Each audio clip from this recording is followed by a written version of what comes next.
அப்பொழுது இயேசு தம்முடைய தாயையும் அருகே நின்ற தமக்கு அன்பாயிருந்த சீஷனையும் கண்டு தம்முடைய தாயை நோக்கி, ஸ்திரீயே, அதோ உன் மகன் என்றார். பின்பு அந்த சீஷனை நோக்கி, அதோ உன் தாய் என்றார். அந்நேரம் முதல் அந்த சீஷன் அவளை தன்னிடமாய் ஏற்றுக்கொண்டான்.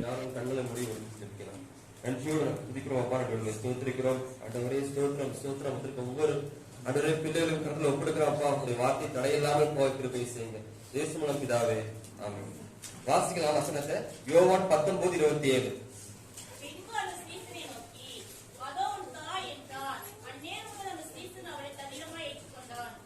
அதோ உன் தாய். அப்போ முதல் வார்த்தை பார்த்தோம் மன்னிப்பு, இரண்டாம் வார்த்தை பார்த்தோம் ரட்சிப்பு, மூன்றாம் வார்த்தை பராமரிப்பு. ஆனா யார ஆண்டவர் பராமரிக்கிறான்னு பாக்குறதுக்கு முன்னாடி வேதத்துல மொத்தம் 3 வகையான தாய் இருக்கிறாங்க. ஃபர்ஸ்ட் நம்ம தாயை பார்த்தரலாம், அப்புறம் எந்த தாயை அவர் பராமரிக்கான்னு பார்த்தரலாம். வாசிக்கலாம். ஆதியாகமம் 3ஆம் அதிகாரம் 20ஆம் வசனம். வேகமா ஆதியாகமம் 3:20.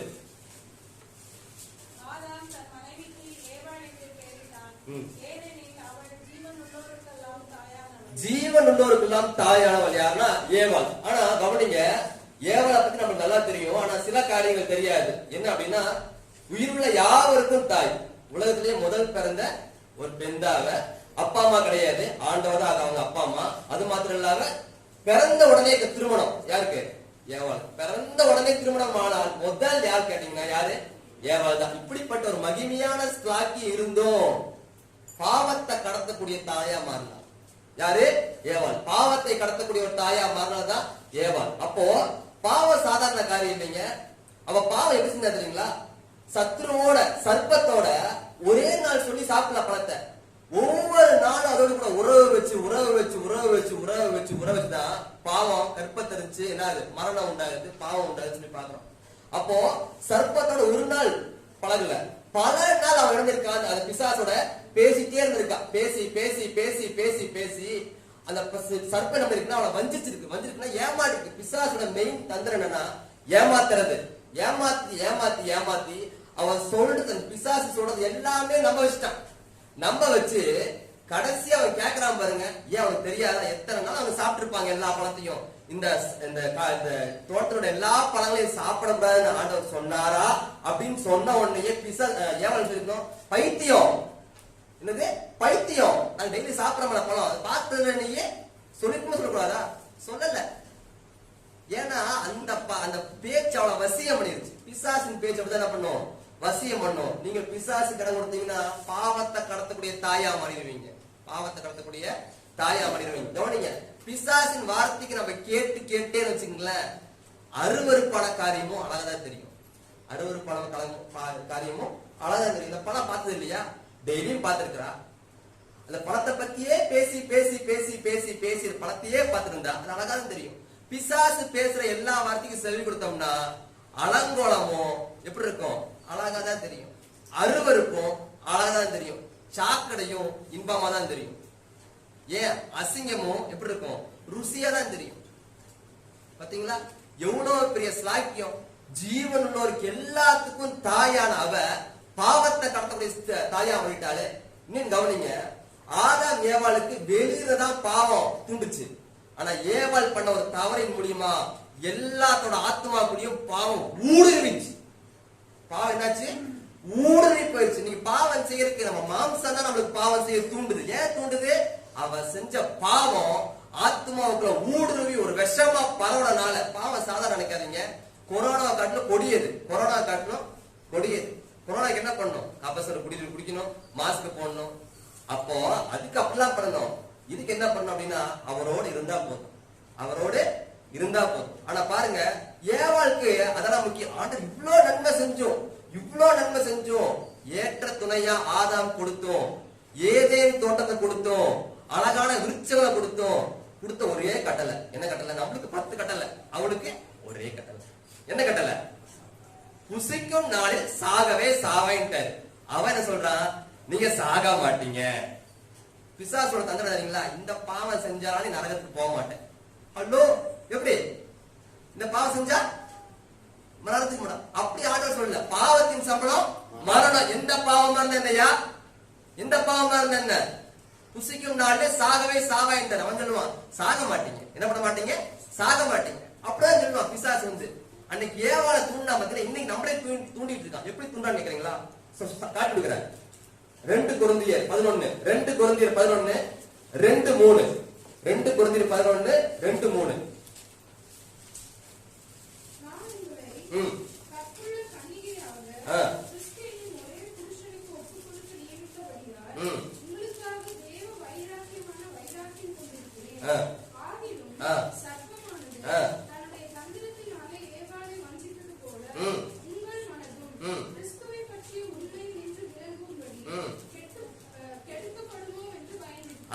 பவுலுக்கு ஒரு பயம் பாருங்க, என்ன பயம்? ஏவாளை எப்படி ஏமாத்தினானோ சபையே, உன் சிந்தையில வந்து விளையாடுவான், உன் சிந்தையில வந்து விளையாடுவான். யாரும் நினைக்காதீங்க, சிந்தை வந்து யாராலும் கண்ட்ரோல் பண்ண முடியாதுங்க. ஆண்டவர் மாத்திரம். உங்க மனம் புதிதாகிறதுனாலே மருவமாங்கள் போட்டிருக்குது. உங்க மனம்னா என்னது? சிந்தை. இத டெய்லி தியானிச்சாதான் மருவம் ஆயிட்டே இருக்கும், புதுசாயிட்டே இருக்கும். இத ஒரு நாள் வாசிக்க விட்டு வச்சுங்க, ஏதேன் தொட்டு வந்தான்ல உங்க சிந்தையில வந்து நிப்பான். ஆண்டவர் சொல்வேன்னு சொன்னாரு, ஆபிரகாம் கொடுத்த வாக்குத்தத்தம் சொல்வேன்னு செய்வேன்னு சொன்னாரு, செய்யல. அட ஆமா செய்யல. இப்படியே விஷத்தை சொல்லி சொல்லி சொல்லி கிறிஸ்துவின் உண்மை நின்று மனம் உன் சிந்தை விலகுமோன்னு சொல்லி நான் பயந்து இருக்கிறேன். ஏவாளை எப்படி டார்கெட் பண்ணானோ அதே டார்கெட், ஆனா வேற. அங்க பணம், இங்க சிந்தை. அவ்வளவுதான். அவளே சிந்தையை கரெக்ட் பண்ணா. அவ சிந்தையை கரெக்ட் பண்ண உடனேயே பார்த்தால், பறித்தால், புசித்தால், கெடுத்தால். என்ன பண்ணா? எல்லாம் போச்சு. துணிகரம். எப்படி துணிகரம்? பிசாசுடன் யாரும் அதிகமா பழகிட்டே இருந்தீங்கன்னா எதுக்கு நீங்க நேரம் அதிகமா செலவு பண்றீங்க? அன்னைக்கு ஏவாளை வந்து அவ்வளவு நேரம் ஒண்ணு ஆண்டவர் செலவு பண்ண மாதிரி தெரியல. பிசாசு வந்து அதிக நேரம் உறவு தான் அம்மா. அதனாலதான் என்ன பண்ணான்? பாவத்தை கடத்தின தாய் ஆயிட்டா. என் தாய் என்னை பாவத்தில் கர்ப்பத்தான் சங்கீதக்காரர் எழுதினாரே. இது என்ன அர்த்தம்? ஒவ்வொரு குழந்தையும் பிறக்கும் போதே பாவத்தோட பிறக்கிற காரணம். அன்னைக்கு பாவத்தை கடத்துற தாயா மாறினாலதான் காரணம். பாவத்தை கடத்துற தாயோட பெண்ணை நினைச்சிடாதீங்க. நம்ம எல்லாருமே தான் பாவத்தை கடத்திடாதீங்க. இன்னொரு தாய் காட்டி கொடுக்குறேன். வெளிப்படுத்தின விசேஷம் 17:5. வெளிப்படுத்தின விசேஷம் 17:5.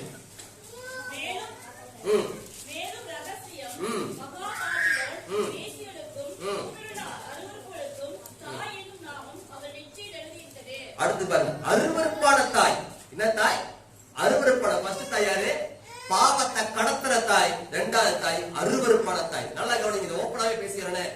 இந்த சபைங்கிறது இது ஒரு சபை, இது ஒரு சர்ச்சு. இந்த சர்ச்சை பத்தி தான் பேசுது. இது ஒரு போலியான உபதேச கூற சபை. இன்னும் சொல்ல போனா ரோமன் கத்தோலிக்க சபையை பத்தி தான் இங்க ஆவியாரோ வெட்ட வச்சு எழுதி வச்சிருக்கிறார்.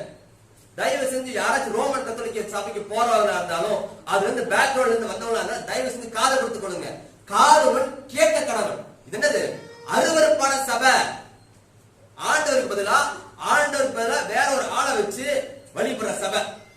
இன்னும் சொல்ல போனா ஒருவேளை ஆவிக்குரிய சபையா இருக்கலாம். அதுலயும் ஆண்டவருக்கு முக்கியத்துவம் கொடுக்காம ஆண்டவருக்கு போல வேற யாரையும் வச்சா அதுவும் அருவருப்பான சபை தான். அது ஒரு சபைங்கிறது சர்ச்சை இல்லைங்க, நீங்களே ஆலயம் போட்டிருக்கு. நாமளும் ஆண்டவருக்கு இடம் கொடுக்காம வேற ஒருத்தருக்கு முன்னுரிமை கொடுத்தா நம்மளும் அருவருப்பான தாய் தான். நல்லா கவனிங்க. அருவருப்பு. ஆண்டோட சத்தியத்துக்கு விரோதமா செயல்படக்கூடிய ஒரு சபைக்கு நீங்க விரோதமா போனீங்க அப்படின்னா நீங்க வசமா மாட்டிக்கொள்வீங்க. இது அருவருப்பான தாய். சத்தியத்தை மறத்து கட்டுக்கதைகளை செஞ்சு அந்த கட்டுக்கதைகளுக்கு உங்க அடிமையாக்குற தாய்.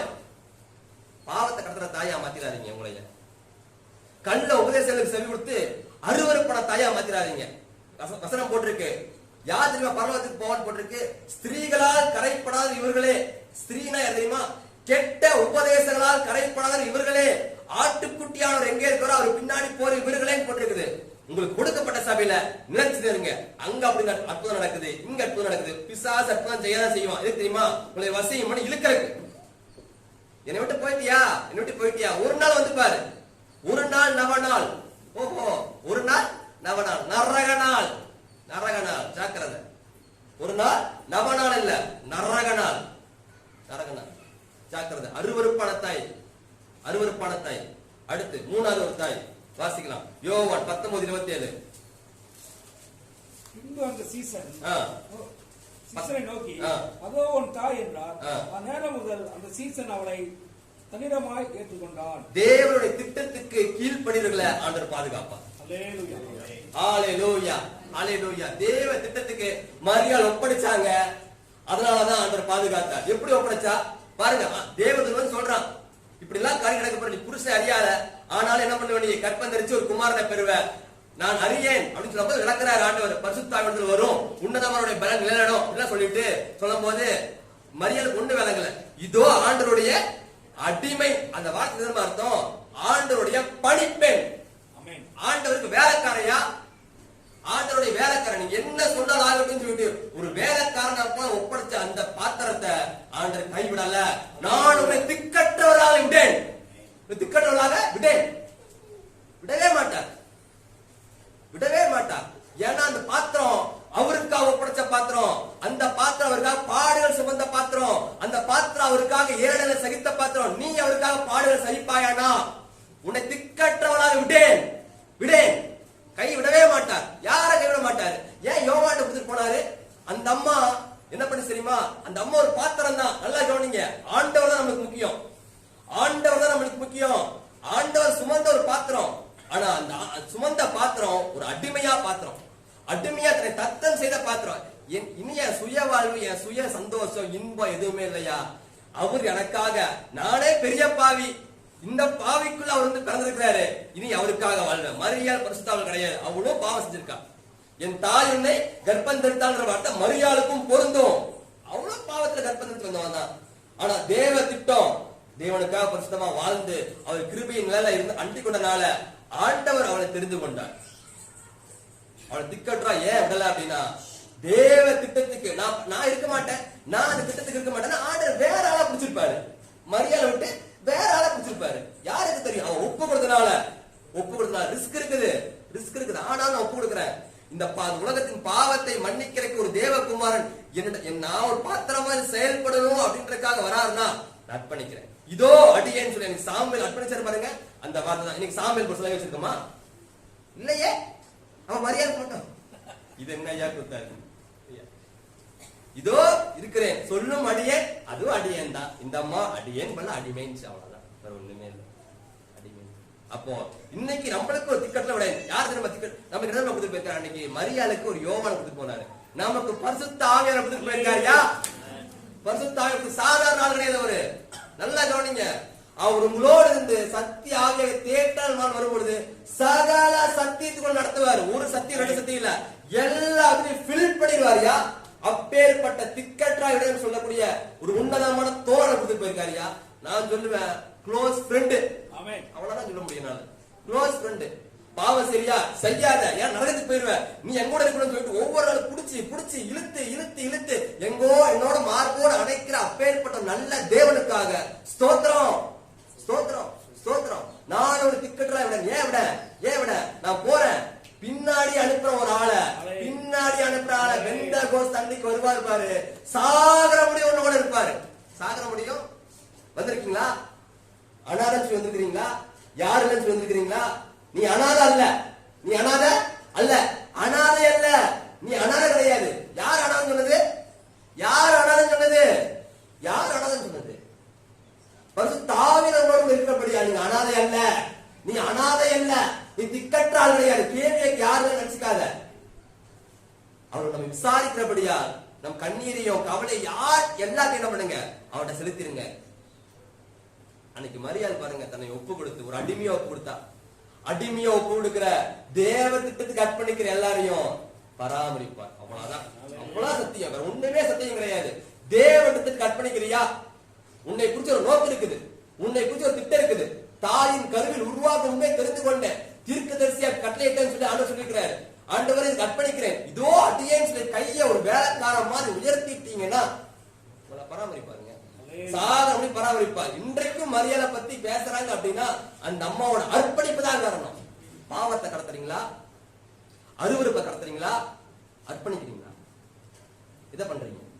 ஆண்டவரே எல்லாம் அர்ப்பணிக்கிறேன், தேவ சித்தம் நிறைவேற எனையும் ஒப்படைக்கிறேன், தேவ சத்தம் என்னுள்ளம் பலமாக தோணிக்குதே, தேவ சித்தம் நிறைவேற எனையும் ஒப்படைக்கிறேன் தேவ சத்தம் என்னுள்ளம் பலமாக தோணிக்குதே கஷ்டமெல்லாம் தொலையும் ஒரு நாள் கண்ணீரும் கவலையும் நீங்கும் மண்ணால் இரட்டிப்பான பங்கை தர ரட்சக அழைக்கிறார் வா இரட்டிப்பான பங்கை தர ரட்சக அழைக்கிறார் வா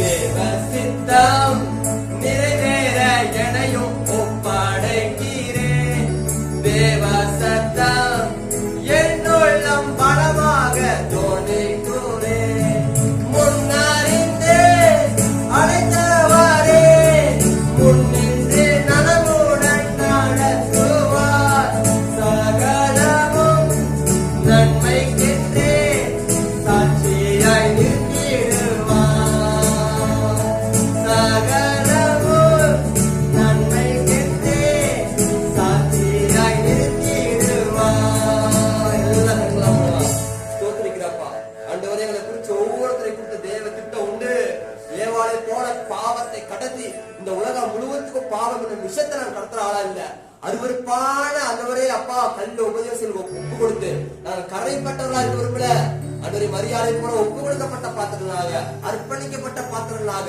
அன்றைய உண்மை கத்தாவே இந்த உலகத்துக்கு வெளிக்காட்ட அன்றைய பரிசுத்த ஆவியானவரை எங்களுக்கு கொடுத்து ஸ்தோத்திரம் அப்பா அதுக்கு ஒவ்வொரு பிள்ளை ஆசை